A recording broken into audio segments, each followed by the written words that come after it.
Guten Morgen, meine Damen und Herren. Ich begrüße Sie zur Bilanzpressekonferenz von Trumpf. Es ist, wenn ich das voranstellen darf, wirklich eine Wonne für unsere Augen, dass wir hier vor so gut gefüllten Reihen sitzen dürfen heute Morgen und das trotz der wirklich extrem schwierigen Verkehrssituation rund um Stuttgart. Insofern herzliches Dankeschön für Ihr Kommen heute Morgen.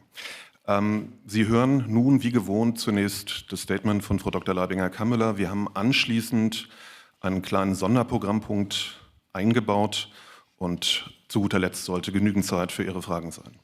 Frau Leibinger-Kammüller, bitte. Ja, danke, Herr Möller. Guten Morgen alle miteinander. Schön, dass Sie sich zu uns aufgemacht haben. Ich kann mich nur den warmen Worten meines Kollegen anschließen. Wir freuen uns, dass Sie da sind. Ich sage jetzt nichts zum Verkehr, das hat er schon gesagt. Also, ich präsentiere Ihnen wie gewohnt die Zahlen des Geschäftsjahres 24/25, das bei Trumpf, das wissen Sie, am 30. Juni 2025 endete. Den rückläufigen Umsatz und Auftragseingang auf Basis der vorläufigen Zahlen haben wir bereits im Juli kommuniziert. Es gibt diesbezüglich also keine Überraschungen, wenn ich so sagen darf. Womit wir mitten im Thema sind. Dass dieses Geschäftsjahr für Trumpf kein einfaches war, ist folgerichtig angesichts der seit Monaten gewohnten Nachrichten über Deutschland und die Welt. Nachrichten über Kriege, Handelsbarrieren, Zölle und weitere Wettbewerbsverzerrungen, die uns und unsere Kunden und Partnern zusetzen. Nachrichten über vermehrte Drohnenanschläge gegen die ukrainische Zivilbevölkerung, aber auch die Verletzung des Luftraums von NATO-Partnern durch russische Flugobjekte, die zu einem Gefühl der Unsicherheit der Bevölkerung auch bei uns geführt haben. Nachrichten über großes menschliches Leid im Nahen Osten, das sich nun hoffentlich abschwächen wird. Aber auch Nachrichten über den anhaltenden, unverhohlenen Antisemitismus in deutschen, französischen oder amerikanischen Städten. Nachrichten über den medialen Kulturkampf in den Vereinigten Staaten, der die Lager weiter spaltet, anstatt sie zusammenzuführen und die Situation zu beruhigen. Aber auch die für viele Mitarbeiter beunruhigenden Nachrichten über den Abbau von Stellen in unserer unmittelbaren Nachbarschaft hier in Baden-Württemberg, nicht nur, aber auch im Zusammenhang mit der uns nahestehenden Automobilindustrie. Diese Nachrichten sind in mehrfacher Hinsicht nicht spurlos an Trumpf vorbeigegangen, wie auch. Seit nunmehr fast 3 Jahren kämpfen wir mit der rückläufigen Konjunktur, die unsere Auftragsbücher schmälert. Aber wir kämpfen wie alle anderen auch mit einem allgemeinen Gefühl der Latenz, wenn Sie mir diese Formulierung gestatten, einem Schwebezustand der Gesellschaft, in der sich vordergründig vieles bewegt, in der gleichzeitig aber die großen Bewegungen in Richtung Wiederbelebung der Märkte ausbleiben, es zu wenig Raum für Begriffe wie Utopie oder technische Fortschrittserzählungen gibt und wo sich statt der notwendigen Strategien das meiste dem Beheben der Alltagsherausforderungen unterordnet. Ich könnte auch sagen, die Gegenwart erscheint oftmals wie gelähmt, was das Entwerfen einer guten Zukunft für viele Menschen anbelangt, die wir als Industrie technisch realisieren könnten, indem wir ihnen zu Wohlstand und Selbstbestimmtheit verhelfen, wie es dem alten Ideal des Westens, an das wir bei Trumpf glauben, stets entsprach. Dieses Gefühl, ohne meinem politischen Fazit vorzugreifen, empfinde ich für Deutschland und die EU derzeit so drückend wie nie in meiner beruflichen Laufbahn zuvor. Dabei geht es nicht so sehr um einzelne Einflussfaktoren, nach denen Sie vielleicht fragen werden, um die trotz jahrelanger Warnungen der Industrie und gerade des Mittelstands drastisch gestiegenen bürokratischen Anforderungen, um die zaghaften Versuche bei Infrastruktur- und Energiepolitik, Reformen im Bereich der Arbeit und so weiter. Etwas anderes ist aus meiner Sicht entscheidender, dass Goethe einmal mit dem Bild umschrieb: Alles in der Welt lasse sich ertragen, nur nicht eine Reihe an schönen Tagen. Wir hatten in der Vergangenheit viele dieser schönen Tage. Es scheint, dass ein Großteil der Bevölkerung in unserem Land dennoch spürt, dass ein Weiter so nicht mehr möglich ist, weil das deutsche Produktionsmodell durch den Eintritt neuer Wettbewerber und den Rückbau der Globalisierung mit günstiger Energie und unbegrenzten Exportmöglichkeiten aus Deutschland in die Welt massiv unter Druck geraten ist. Die Beharrungskräfte von den politischen Parteien über die Interessenverbände bis zu den Gewerkschaften sind allerdings mächtig. Das spüren wir auch im Unternehmen bei notwendigen Verhandlungen. Der westliche Individualismus, der sich momentan dem Systemvergleich mit China oder Russland zu stellen hat, führt dadurch oftmals nicht zu mehr konstruktiver Freiheit im Gestalten, sondern zur Selbstfesselung und dem sich Verlieren im Kleinen, der nackten Besitzstandswahrung der vielen Ichs. Das, meine Damen und Herren, scheint mir zu dieser frühen Stunde das Kernproblem zu sein. Nicht so sehr, ob der von der Bundesregierung angekündigte Herbst der Reform möglicherweise auch ein Winter oder ein Frühjahr der Reform wird, von mir aus gern alle Jahreszeiten. Der Apparat, um es so zu formulieren, produziert weiter zuverlässig Gesetze, Auflagen, Einschränkungen für Unternehmen, verzögert schnelle bauliche Umsetzung. Und er wird, wie es der Eigenschaft von Apparaten typischerweise entspricht, nicht von selbst damit aufhören. Umso mehr kommt es darauf an, dass wir den Versuch einer wirtschaftlichen Wende mit einer tieferen mentalen Wende koppeln. So ambitioniert ein solches Unterfangen auch erscheint. Und dass der Westen, gerade die EU und die Bundesrepublik begreifen, was uns stärken würde und was uns augenblicklich schwächt. Dass wir uns nämlich in Bürokratismus und dysfunktionalen Strukturen verlieren, weil wir glauben, jede noch so kleine Unschärfe gesetzlich zu regeln und das Glück der Menschen förmlich herbeiregulieren zu müssen. Unser Land hat die Staatsquote und die Zahl der Bediensteten über die Jahre immer weiter nach oben getrieben, anstatt dem freien Unternehmertum, das all das trägt, die gulliverschen Fesseln zu lockern und Selbstbewusstsein und die Freude an der Zukunft zu vermitteln. Dies kann nicht durch einzelne Handlungen allein geschehen, weshalb ich vorsichtig mit Einzelforderungen an die Politik bin, sondern durch das Bohren unzähliger dicker Bretter, um es mit Wachsweber zu sagen. Genau das macht es so schwer. Das erleben wir auch in der eigenen Firma. So viel, meine Damen und Herren, vielleicht als kulturkritische Einstimmung zu früher Stunde vorab. Kommen wir nun zu den Zahlen des Geschäftsjahres 24/25, wie Trumpf das zuvor Gesagte an den Märkten erlebt hat. Wir beginnen damit traditionell mit dem Umsatz der Trumpf-Gruppe bis zum 30. Juni 2025. Dieser lag im abgelaufenen Geschäftsjahr, wie erwartet, deutlich unter dem Vorjahresniveau. So verzeichnete Trumpf mit seinen rund 90 Tochtergesellschaften weltweit einen Umsatz von 4,3 Milliarden Euro. Das entspricht einem Rückgang von 16,3% im Vergleich zum Vorjahr und ist der anhaltenden Schwäche im Auftragseingang geschuldet, die sich nach dem Abschmelzen des Auftragsbestands seit der Zeit nach Corona nun vollumfänglich auf den Umsatz auswirkte. Der Auftragseingang sank im letzten Geschäftsjahr zum dritten Mal in Folge, und zwar um 7,2% gegenüber Vorjahr auf 4,2 Milliarden Euro. Damit konnten wir die vorsichtige Hoffnung auf eine Belebung im zweiten Halbjahr sowie einen leichten Anstieg im Auftragseingang für das Gesamtjahr in diesem Umfang nicht in entsprechenden Zahlen verwandeln. Nach diesen knappen Ausführungen zum gefallenen Gruppenumsatz und Auftragseingang komme ich nun zu den Umsätzen unserer Geschäftsbereiche und Geschäftsfelder. Also zur Frage, ob alle Bereiche gleichermaßen betroffen waren oder ob sich Unterschiede zeigten. Dieses, um mein Fazit vorwegzunehmen, war nicht der Fall. Trumpf verlor über alle Sparten in etwa gleichermaßen, was nach unserer Interpretation der klare Beleg dafür ist, dass es sich um eine grundlegende Konjunktur- und Nachfragekrise infolge der abgekühlten Weltkonjunktur handelt und nicht um ein gezieltes Abstrafen einzelner Marktsegmente durch unsere Kunden. Im Gegenteil. Machen wir es konkret. Der Umsatz unseres größten Geschäftsbereichs Werkzeugmaschinen, links im Bild, sank um 16,7% auf 2,4 Milliarden Euro, also in etwa identisch zum Rückgang der Gruppe insgesamt. Auch beim Geschäftsbereich Lasertechnik, rechts im Bild, mussten wir mit 1,2 Milliarden Euro und einem Minus von 9,5% im Vergleich zum Vorjahr einen empfindlichen Umsatzrückgang verzeichnen.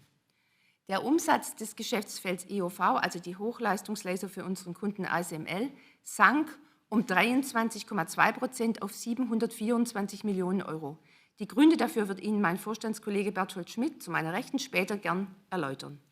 Unser Partner ASML bestellte kurz gesagt weniger Systeme infolge vorhandener Überkapazitäten im Markt. Im vor allem in Freiburg und Warschau ansässigen Geschäftsfeld Elektronik, das noch im vergangenen Jahr einen moderaten Zuwachs vorweisen konnte, sank der Umsatz ähnlich stark, nämlich um 22,6% auf 442 Millionen Euro. Im Vorjahr waren es 572 Millionen Euro gewesen.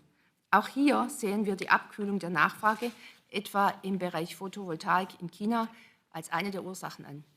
Wenn Sie so wollen, zeigt sich die Exportabhängigkeit der deutschen Industrie, die aktuell am Beispiel der Automobilindustrie debattiert wird, auch bei Trumpf in einem vergleichbaren Muster. Wenn China oder die USA rückläufig sind, können wir dies durch die Nachfrage in Deutschland und der EU nicht ausgleichen. Die Exportquoten waren gleichwohl verhalten bis rückläufig, gerade wenn wir an die beiden wichtigsten Auslandsmärkte denken. Dies ist, so wiederhole ich nicht unseren Technologien, sondern den handelspolitischen Einschränkungen geschuldet. In China zudem einem brutalen, weil mit Hilfe staatlicher Subventionen geführten Preiskampf bei den Lasern, natürlich auch bei den Werkzeugmaschinen. Der Primat des Politischen, so möchte ich es ausdrücken, meine Damen und Herren, ist nach 2 Jahrzehnten der scheinbar unbeschränkten Handelsmöglichkeiten wieder zurück. Meine Damen und Herren, kommen wir deshalb nun zum Umsatz nach Regionen. Beginnen wir dabei mit unserem Heimatmarkt Deutschland, der im abgelaufenen Geschäftsjahr ebenso wie die anderen Regionen deutliche Umsatzeinbußen verzeichnen musste. So sank der Umsatz in Deutschland um rund 15% auf 700 Millionen Euro. Trotzdem war unser Heimatmarkt im abgelaufenen Geschäftsjahr erneut der umsatzstärkste Einzelmarkt und könnte es auch in Zukunft bleiben, wenn sich die geopolitische Situation, wie angedeutet, nicht wieder entspannt und China und die USA für den deutschen Export nicht die gewohnten Potenziale entfalten können, die wir als Industrie beide brauchen. Auf dem amerikanischen Kontinent mussten wir im abgelaufenen Geschäftsjahr den deutlichsten Umsatzrückgang aller Regionen verzeichnen. In den USA betrug er 17%. Noch stärker fiel der Umsatzrückgang nach einem ordentlichen Umsatzplus im Geschäftsjahr 23/24 um 31% in Kanada und um 35% in Mexiko aus, was eindeutig in einem Kausalzusammenhang mit der Trumpschen Handelspolitik stand und steht. Auch in Brasilien ging der Umsatz um 29% zurück.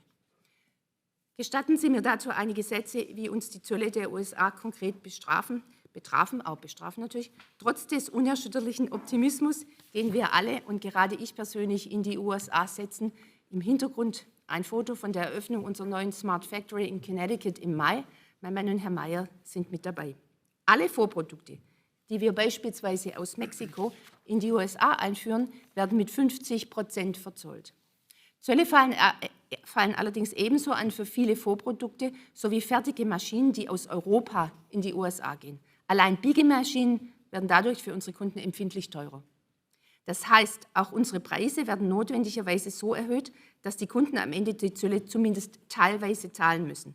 Gerade deshalb zögern viele Kunden zu kaufen, weil sie verunsichert sind und keine Planungssicherheit haben. Wir haben unsere Bestände vor Zolleintritt daher erhöht.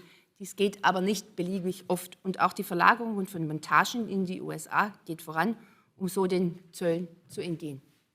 Blicken wir nun auf die Märkte in Westeuropa.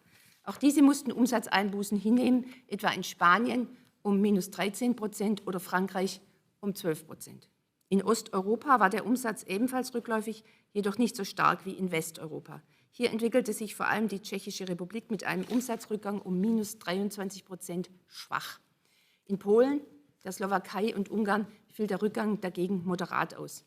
Ungarn entwickelt sich, wie Sie wissen, zu einem Hub der Batteriezellenfertigung durch die Firmen wie CATL und BYD, bei der auch Trumpf-Laser zum Einsatz kommen. Die asiatischen Märkte fielen ebenfalls schwach aus. In China mussten wir, wie angedeutet, einen Umsatzrückgang von 22% hinnehmen. Auch Südkorea verzeichnete Einbußen von 27%. Positiv entwickelten sich mit plus 24% nur Japan, hauptsächlich aufgrund deutlich gestiegener Auslieferungen im Geschäftsfeld Elektronik und Indien mit plus 10%.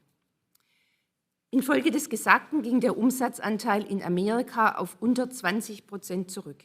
Die Umsatzanteile Europas und Asiens stiegen hingegen im abgelaufenen Geschäftsjahr an. Während sich der Anteil Deutschlands am Gesamtumsatz leicht auf 16% erhöhte, stieg der Umsatzanteil von Europa ohne Deutschland merklich auf 24%. Der Umsatzanteil der asiatischen Märkte erhöhte sich auf 23%. Oder um es in einer Headline zu formulieren, Deutschland und Europa sind im Verhältnis zu Ländern wie China oder den USA infolge der geopolitischen Verwerfungen zurück wie lange nicht, was die Umsatzanteile anbelangt. Ich betone dennoch, die gesamte Welt bleibt auch in Zukunft der Markt für Trumpf. Nach der regionalen Entwicklung komme ich nun zur wichtigsten Kennziffer, dem operativen Ergebnis vor Zinsen und Steuern der Trumpf-Gruppe. Das EBIT lag mit 59 Millionen Euro sehr deutlich unter Vorjahr von seinerzeit 501 Millionen Euro. Der Ergebnisrückgang war insbesondere getrieben durch die stark gesunkenen Umsätze sowie die im Zuge strategischer Fokussierung vorangenommenen Struktur- und Portfoliomaßnahmen. Zu den Strukturmaßnahmen gehörten unter anderem Rückstellungen für ein gruppenweites Stellenabbauprogramm. Aufgrund der Intensivierung unseres Ergebnisverbesserungsprogramms COIR ist es uns gelungen, den Ergebnisrückgang zu begrenzen. Die EBIT-Rendite sank entsprechend stark von 9,7% im Vorjahr auf 1,4% im abgelaufenen Geschäftsjahr. Bereinigt um die Struktur- und Portfoliomaßnahmen lag das EBIT bei 230 Millionen Euro, die EBIT-Rendite bei 5,3%. Damit komme ich nun zu unseren Investitionen und der Entwicklung der Mitarbeiterzahlen. Ich beginne mit den Ausgaben für Forschung und Entwicklung. Die Aufwendungen lagen mit 519 Millionen leicht unter dem Vorjahr mit 530 Millionen Euro. Die Entwicklungskostenquote erhöhte sich in Relation zum Umsatz damit auf 12%. Sie befand sich somit historisch weiter auf einem sehr hohen, weit über Branchendurchschnitt befindlichen Niveau. Um hier etwas Positives zu betonen, das in die Zukunft weist: Im vergangenen Geschäftsjahr hat Trumpf 366 neue Patente angemeldet und zählt damit zu den Firmen mit den meisten Patentanmeldungen in Deutschland. Im Vorjahr waren es 350 Patente. Die konstant hohe Zahl unserer Patentanmeldungen macht unseren Anspruch an der Technologieführerschaft unabhängig von der gegenwärtigen Krise sichtbar. Dies ist meine klare Botschaft heute. Denn die Erfindungen von heute stärken die Wettbewerbsfähigkeit von morgen und sichern unseren Technologievorsprung. Auch die Anzahl der Mitarbeiter und Mitarbeiter natürlich in Forschung und Entwicklung zeigte sich mit 3006 weiterhin auf einem hohen Niveau. Die weltweite Zahl der Mitarbeiterinnen und Mitarbeiter von Trumpf ist im abgelaufenen Geschäftsjahr etwas gesunken. Der Personalrückgang resultierte hauptsächlich aus der restriktiven Nachbesetzung im Zuge der natürlichen Fluktuation. Sie betraf in Summe alle Geschäftsbereiche und Geschäftsfelder in etwa gleich. Auch das habe ich angedeutet. Die Auswirkungen der von uns zum Ende des Geschäftsjahres ergriffenen Strukturmaßnahmen schlugen sich bis zum 30. Juni noch nicht maßgeblich in den Zahlen nieder. Sprich, das Ausnutzen der Fluktuation, aber auch der aktive Stellenabbau werden sich im Wesentlichen erst im laufenden Geschäftsjahr in der Mitarbeiterzahl widerspiegeln. Am Stammhaus, also unseren Standorten Ditzingen, Gerlingen, Hettingen und Höfingen, haben wir 430 Stellen abgebaut. Weltweit waren es etwa 1000. Zum Stichtag 30.06.25 beschäftigte das Unternehmen daher weltweit noch 18.303 Mitarbeiter. In Deutschland sank die Zahl der Mitarbeiter um 1,8% auf 9.337. Davon waren 5.907 am Stammsitz in Ditzingen, Gerlingen und Hettingen sowie Höfingen tätig. Außerhalb Deutschlands sank die Zahl Beschäftigten um 5,8% auf 8.966 Mitarbeiter. Und noch eine letzte Kennziffer. Auch wenn die Zeiten schwierig sind, so zeigen auch unsere Ausbildungszahlen gut, dass wir weiterhin an die Zukunft und insbesondere an den Standort Deutschland glauben. Im Berichtsjahr absolvierten 613 junge Menschen eine Ausbildung oder ein Studium an der Dualen Hochschule. Das sind 63 mehr als noch im Vorjahr. Die Quote lag damit bei 3,1%. Kommen wir noch zu den Investitionen, die, wie Sie sich vorstellen können, im Zug der konjunkturellen Herausforderungen stark, nämlich auf 145 Millionen Euro sanken. Auf Sachanlagen entfielen dabei 141 Millionen Euro und auf immaterielle Vermögensgegenstände 4 Millionen Euro. Bei den Portfoliomaßnahmen gibt es unter dem Stichwort Desinvestitionen noch Folgendes hinzuzufügen. Trumpf hat seine Minderheitsbeteiligung an der ZIGPOS GmbH veräußert.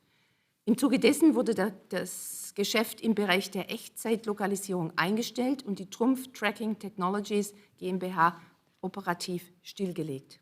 Seit Ende des Geschäftsjahres haben wir ebenfalls unser Engagement im Bereich 3D-Druck beendet, genauer gesagt im Bereich Laser Powder Bed Fusion. Soweit, meine Damen und Herren, zu den Unternehmenskennzahlen des Geschäftsjahres, die Sie im Hintergrund auf einen Blick sehen. Es ist in diesem Geschäftsjahr eingetreten, was ich bereits letztes Jahr vorangekündigt hatte. Wir konnten das gute Umsatzniveau aufgrund des gesunkenen Auftragseingangs und des fortlaufenden niedrigen Niveaus nicht halten. Und wir mussten entsprechende Konsequenzen hinsichtlich der Personalstärke ziehen.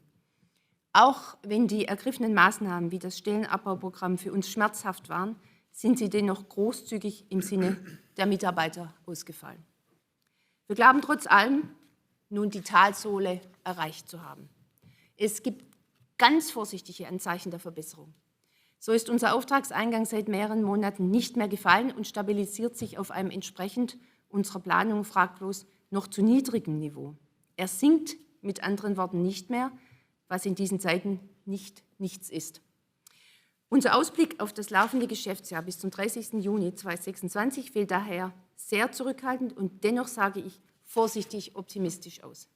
Denn nicht allein die geopolitische Situation hat sich Stand heute keineswegs entspannt. Viel wichtiger für einen Maschinenbaukonzern im Autoland Baden-Württemberg ist der Umstand, dass der harte Transformationsprozess der deutschen Automobilindustrie keineswegs abgeschlossen ist, wenn wir auf Unternehmen wie Porsche oder Bosch blicken, die uns nahestehen. Im Gegenteil, es bleibt zu erwarten, dass der Stellenabbau bei OEMs und Zulieferern andauern wird, die Zeiten möglicherweise noch härter werden. Dies hat gravierende Auswirkungen auch auf den Maschinenbau und damit auf uns selbst bei Trumpf. Denn unabhängig von der Frage, ob unser direkter Umsatz mit der Automobilindustrie bei 20 oder 25% liegt, das Verwobensein beider Branchen und ihrer Wertschöpfungsketten ist im Guten wie im Schlechten erheblich, gerade hier im Südwesten. Trumpf sieht insgesamt dennoch große Chancen in vielen Märkten, wie etwa in Polen oder auch in Südostasien, zum Beispiel Indien. Und wir sehen ebenfalls große Chancen in diversen Geschäftsfeldern. Dazu zählen die Automatisierung der Produktion unserer Kunden in den USA, die einen großen Bedarf an Smart Factory-Lösungen haben. Zumal es in Amerika, wo wir rund 90% unserer smarten Fabriken installieren, keine inländische Konkurrenz durch US-Unternehmen gibt, der amerikanische Maschinenbau de facto nicht existent ist, sondern allein japanische Konkurrenten. Wir haben in den USA also ein klares Alleinstellungsmerkmal. Es wäre gut, wenn das der Herr Präsident Trump begriffe, dass er mit diesen unsinnigen Maßnahmen steht, nicht im Text und schon auch nicht abgesprochen, natürlich nicht das Auferstehen des amerikanischen Maschinenbaus bewirken wird. Es wird nicht klappen. Was einmal weg ist, ist weg. Ich gehe wieder in den Text. Des Weiteren sehen wir Potenziale in der Elektromobilität bei den Themen Halbleiter oder Elektronik, auf die Herr Schmidt in der Fragerunde eingehen wird. Zudem steht zu erwarten, dass viele Kunden ihren Maschinenpark nach einer langen Periode von 3 Jahren Kaufzurückhaltung bald erneuern müssen, dazu auch unsere Angebote im Bereich vernetzte Fertigung und künstliche Intelligenz nutzen werden, die branchenweit führend sind. Im Hintergrund ein Bild des Kollegen Meyer, unlängst mit Siemens-CEO Roland Busch auf der Messe EMO in Hannover Ende September. Es gilt daher zweierlei. Zunächst die Stimme konsequent an die Politik zu richten, sei es allein oder über die Verbände oder Initiativen, um klare Anforderungen zu stellen, um bessere Rahmenbedingungen zu erreichen. Diese Einstellung setzt einen prinzipiellen Reformwillen voraus, dem sich auch die Bundesregierung nach dem Aus der Ampel verschrieben hat. Sie war bislang stark außenpolitisch gefordert. Jetzt erwarten wir, wie viele andere, Zeichen, dass man es ernst meint mit dem wirtschaftlichen Aufschwung. Vereinfachungen bei den Arbeitszeitregelungen zählen dazu, ebenso natürlich wie der Bürokratieabbau. Die Union wird sich dabei klug, aber auch selbstbewusst mit ihrem Koalitionspartner auseinandersetzen müssen, gerade im Bereich der Sozial- und Steuerpolitik. Aber es ist genauso wichtig, unseren eigenen Kurs der Konsolidierung und Schärfung unseres Portfolios und unserer Prozesse voranzutreiben und dabei den Fokus immer wieder auf diejenigen zu richten, für die wir am Ende täglich arbeiten, unsere Kunden. Diese kämpfen ebenso mit den Herausforderungen dieser multiplen Krisen wie wir. Wir arbeiten umso mehr an der Exzellenz unserer Produkte und Services und daran, dass in strukturellen Veränderungen, seien sie auch noch so einschneidend, immer auch Chancen liegen. Gestatten Sie mir darum noch einige Sätze zu einem Thema, das ich bewusst bis zum Ende ausgespart habe und das in den letzten Wochen durchaus für Schlagzeilen sorgte. Vor dem Hintergrund der anhaltend unsicheren geopolitischen Situation hat sich Trumpf nach intensiven Diskussionen im Gesellschafterkreis und im Vorstand dazu entschlossen, zukünftig auch Technologien für Verteidigungslösungen zu entwickeln. Wir haben darüber nach der Münchner Sicherheitskonferenz bzw. noch einmal vor wenigen Wochen berichtet. Es ist das erste Mal in unserer Unternehmensgeschichte, dass wir diesen Weg gehen. Grundvoraussetzung dafür ist allerdings, dass diese Lösungen ausnahmslos defensiven Charakter haben, also nach ihrem bestimmungsgemäßen Gebrauch nicht gegen Menschen gerichtet sind und nur zur Abwehr von Objekten dienen. Zur Konkretisierung befinden wir uns derzeit in Gesprächen mit unterschiedlichen industriellen Partnern. Ein konkretes Beispiel wird Ihnen mein Vorstandskollege Hagen-Ziemer gleich präsentieren. Unsere Zeit, wenn ich es so formulieren darf, lebt von sich oft überschlagenden Nachrichten, wahrscheinlich war es nie anders, Diese erzeugen in großer Geschwindigkeit sowohl Ängste als auch Erwartungen hinsichtlich der schnellen Lösbarkeit von Problemlagen. Wir möchten diesen Morgen daher bewusst für eine Einordnung nutzen, weit über Trumpf hinaus. Worüber wir nämlich technisch sprechen, welche Möglichkeiten es entgegen mancher öffentlichen Mutmaßung zur Drohnenabwehr etwa im Hinblick auf die Objektweite gibt. All das kommt nicht immer umfänglich zur Geltung. Hagen-Ziemer wird Ihnen im unmittelbaren Anschluss an meine Ausführungen nun darum sehr kompakt näherbringen, wo wir derzeit technisch in der Welt stehen und die Sachlage etwas sortieren, wenn ich so sagen darf. Denn wir haben seitens Trumpf wie bei vielen anderen Themen stets den Anspruch, die Frage der Machbarkeit und Skalierfähigkeit im industriellen Maßstab in den Mittelpunkt zu rücken. Danach, nach dem Beitrag von Hagen-Ziemer, stehen wir Ihnen natürlich für Fragen zur Verfügung. Und damit, wo sitzt er, möchte ich gleich an ihn übergeben. Ja, vielen Dank, Frau Leibinger-Krammüller, für die gute Einführung in das Thema.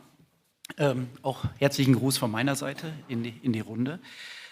Ich möchte mit Ihnen durch 4 Punkte durchgehen. Punkt 1, wie schätzen wir denn bei Trumpf die Sicherheitslage ein, der Luftbedrohung? Punkt 2, wir haben schon einiges gehört, warum hat sich denn Trumpf, warum haben wir uns entschlossen, inklusive der Gesellschafter in die Thematik der laserbasierten Drohnenabwehr einzusteigen?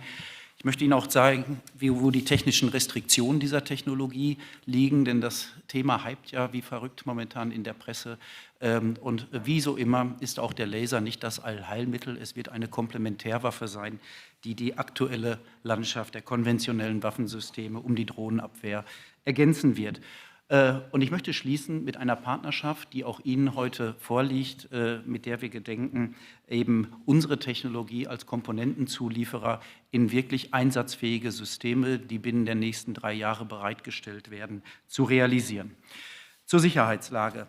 Wir sehen es in der Ukraine, wir sehen es insbesondere in Europa momentan, ein enormes Bedrohungsszenario von innen und von außen. Ja, die Bedrohung kommt nicht nur von Osten, wir haben die Bedrohung im Inneren.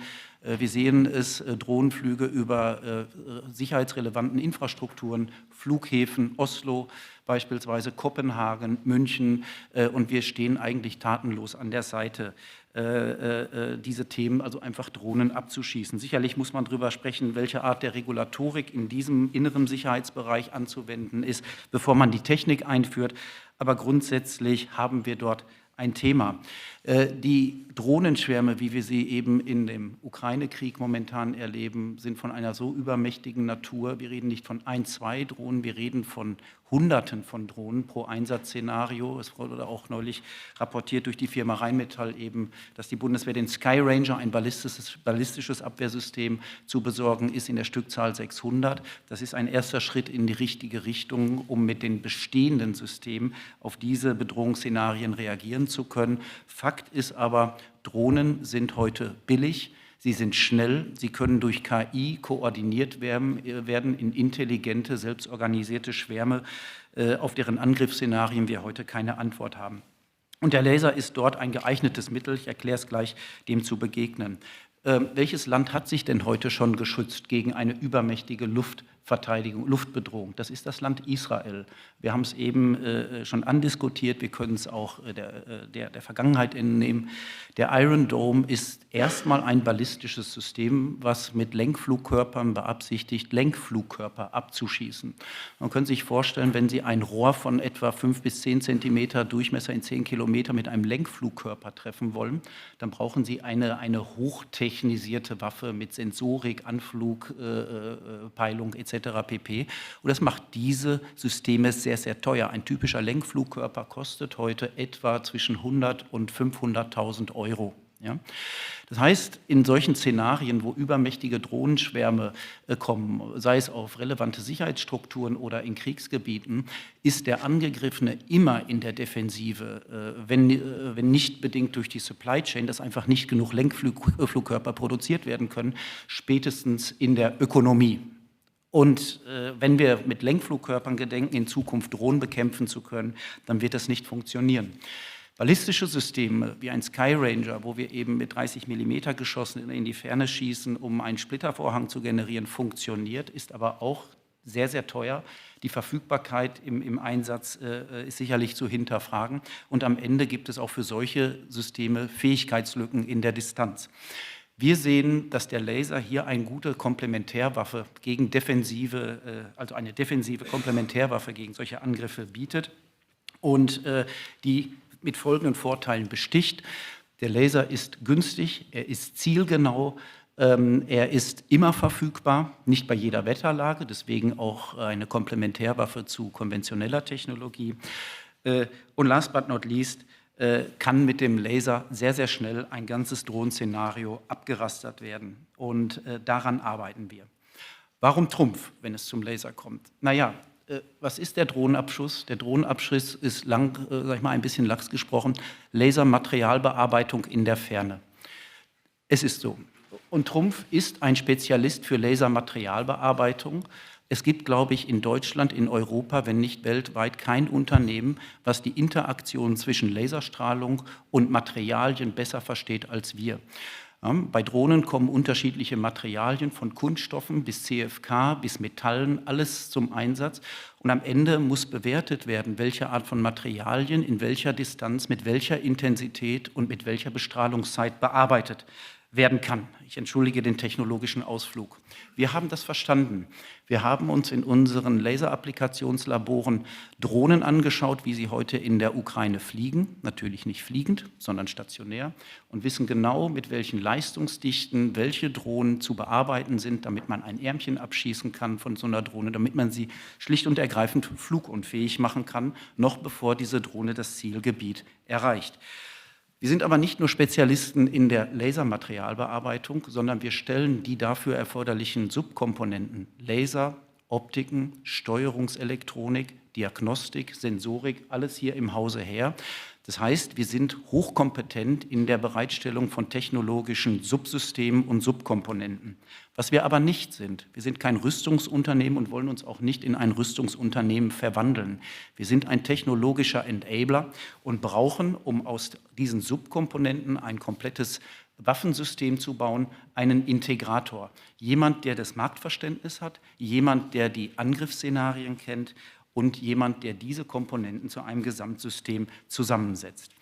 Ich möchte explizit darstellen, wir tun dieses nicht aus einem Opportunismus heraus, weil wir eine temporär wirtschaftliche Schwäche erleiden. Frau Leibinger-Kammmüller wies in ihrem Vortrag darauf hin.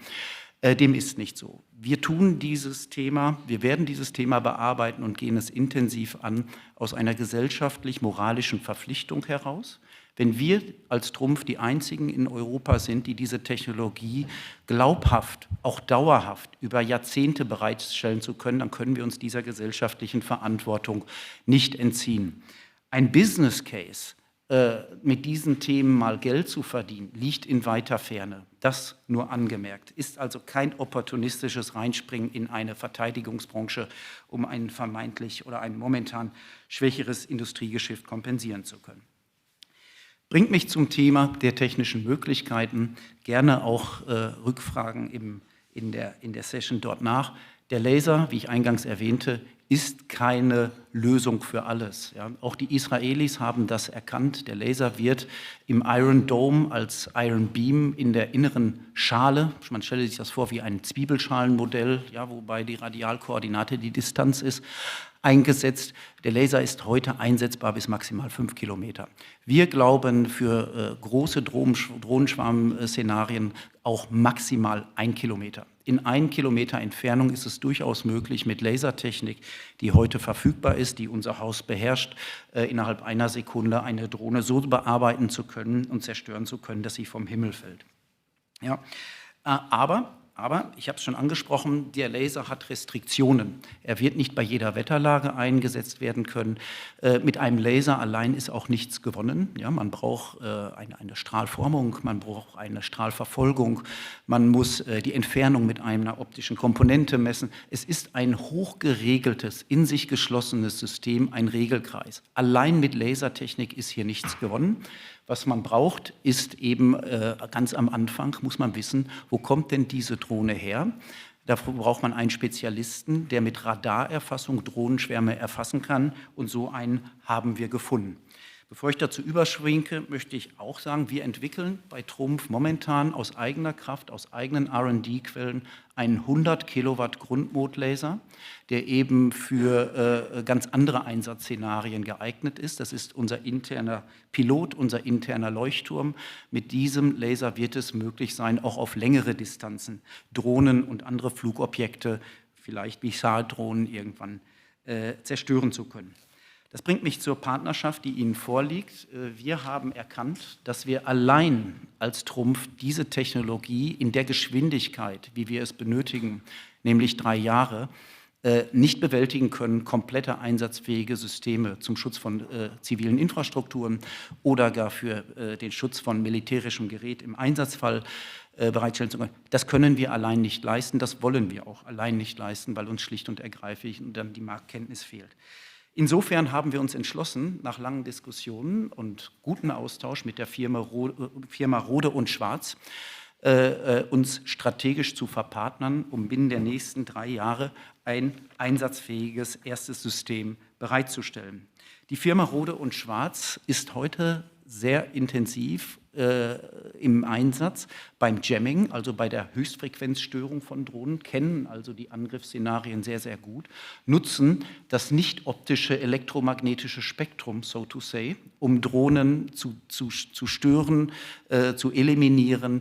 Aber wir sehen auch, in der Ukraine fliegen Drohnen immer häufiger mit Glasfaserkabel, wo diese Störung deutlich schwieriger wird und wir immer mehr die Erkenntnis gewinnen, wir müssen diese Dinge vom Himmel kommen, und so tun sich diese beiden Technologiehäuser zusammen. Trumpf wird der Komponentenlieferant von allen optisch relevanten Komponenten, Laser, Optik, Rangefinder, Tracking, Elektronik, Steuerung, und das Haus Rohde und Schwarz wird diese Systemkomponenten nehmen und in ein Gesamtzielsystem integrieren. Details dazu finden Sie in der beiliegenden Pressemitteilung, die heute ergehen wird. Vielen Dank.